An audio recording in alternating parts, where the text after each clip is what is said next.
I'm John Batchelor. Mary Kissel, editorial board of the Wall Street Journal and the host of OpinionJournal.com, is here with me, and we're very pleased to speak Benghazi.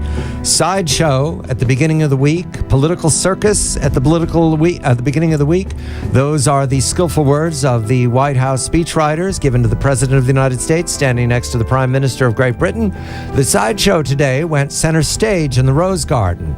A gentle rain, a very handsome Marine holding an umbrella over the President's head, and the word Benghazi was used 5 times, including mentioning the State Department and how the President is eager to work with Congress going forward to provide the security that is necessary for diplomatic posts at risk around the nation. Also, often the President was referencing the dead, those who died in the Benghazi attack of September 11th, 2012. We welcome Larry Johnson of NoQuarter.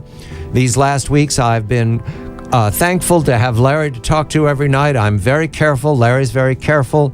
We're dealing with the unanswered questions about Benghazi. Not just about Benghazi, but the decisions made by the Obama administration. That night, the action officers that night in the White House, the action officers in the State Department, we know some of that story thanks to the testimony last week before on the Hill of 3 members, whistleblowers, so-called, of the State Department, especially Mark Thompson, who was on the action desk that night to send in help.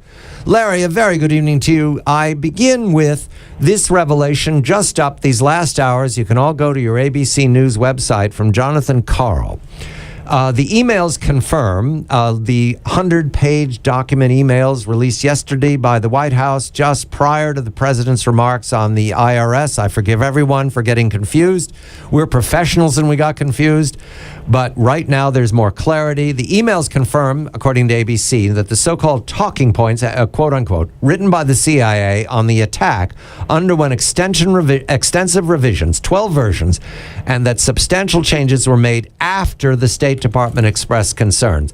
Larry, does that comport with your information, that the talking points were altered at the direction of the State Department, not by the CIA? Good evening to you, Larry. Good evening, John and Mary. Yes, that is exactly right. As someone who, as the CIA analyst, actually drafted these kinds of white papers and talking points, and going through the record of that, it was very clear CIA did its internal clearance first, which is the process. Then they distributed it within the interagency community. Now, at that point, you had what was basically the intelligence community's consensus agreement on what the fundamental facts were.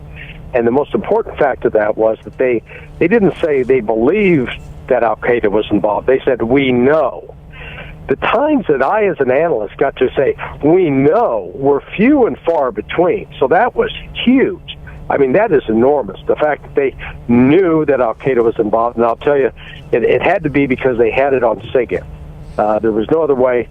Signals intelligence mean that it was overheard by the NSA. Therefore, there's a document confirming it. Please continue. Absolutely. There's really no other way that they could assert that they absolutely knew that they had the individual. So that point alone shows that the intelligence community was out in front. Then the process that you see unfold was something that I actually never experienced in this way, where you had first the White House was the one who received it. Then they brought in the State Department, and it was the policymakers who were going back to the intelligence community, insisting that the intelligence community make these changes. It is true that the intelligence community acquiesced and agreed to those changes, but it was not at their instigation. It was at the instigation of State Department and the White House.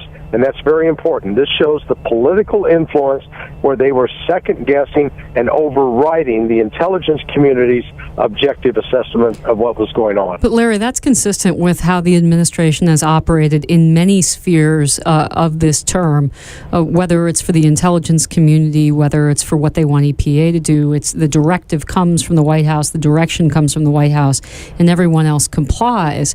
I'm curious to know what you made of the president's comments today in the Rose Garden, where he did a kind of a diversionary tactic, and he said, I want Congress to give us more money for diplomatic security. Is that a valid sort of point, Larry, or is that sort of changing the story and changing the focus? Yeah, no, that's a complete lie and diversion, because the reality was the only reason Libya and Benghazi in particular, and Tripoli, secondarily, did not have the security assets that they should have had was because of decisions that were actually made by Undersecretary Patrick Kennedy. Now, in the Accountability Review Board report that was prepared by Ambassador Pickering and former Joint Chiefs of Staff Chairman Mullen, they fingered the Office of Diplomatic Security, the Assistant Secretary, and some lower-level people. But I know for a fact that actually those people were overridden by Patrick Kennedy, who is actually in charge of them. And so Obama pointing to that is a distraction and a red herring, because it was not a matter that they didn't have enough resources because Congress didn't fund them. The resources were available. It was a policy decision at State Department to limit what was available because State was trying to push the illusion, the false story that order and political stability was being restored in Libya, and to have to upgrade security would have been to undermine that story. That's why they, in fact, rejected the request of both Ambassador Stevens and the regional security officer from Diplomatic Security for more security. A detail, Larry. In the ABC report, we find that after many important parts of the talking points were eliminated at State Department recommendations, such as Al-Qaeda, such as mentioning the 5 previous attacks or threats to the facility over the preceding months, one official whose name was redacted from the email chain, I'm following Jonathan Karl's reporting, responded to the changes. This is a quote: "They are fine with me, but pretty sure HPSCI won't like them," end quote. And there's a smile at the end with the usual characters that you cute stuff on iPhones. Correct. All right? HPSCI. That's the House Permanent Select Committee. In other words, there is collusion here, I believe, and correct me if I'm going in the wrong direction here, but there is collusion by State Department to deny the oversight committee that is sworn to represent the money and the people, to deny that body information. That's Chairman Rogers. Is that how to read that, Larry? Yeah, absolutely correct. And this was, as someone who prepared intelligence for policymakers during the Contra Wars, where the policymakers didn't always want to hear what we had to say as intelligence analysts, because sometimes we were going against the policy mem. The same thing has occurred here, and in this case, the intelligence community, unfortunately, acquiesced to this pressure. Mike Morrell, who was the deputy director, or acting deputy director at that point, he properly should have told them to go shove it. Now, Larry, we just have a short time. One Mary question. Larry, why is it that the intelligence community has done that? Is it because they've been so beaten down in the last couple of years post-Iraq? We have 30 seconds, Larry. Yes. You've had people that have lost their way. Back in my day, we at least did have some people that would stand up to the policymaker and say, these are our intelligence judgments. If you want to change them, you change them, but you own them. And in this case, Mike Morrell surrendered, and David Petraeus was abysmally weak. What a pathetic character he was. Larry Johnson of NoQuarter. Jonathan Karl's report is right up now on the ABC site. There will be much more of those 100 pages of emails released within the last 24 hours. Benghazi, not a sideshow. Stage center, much to learn, much.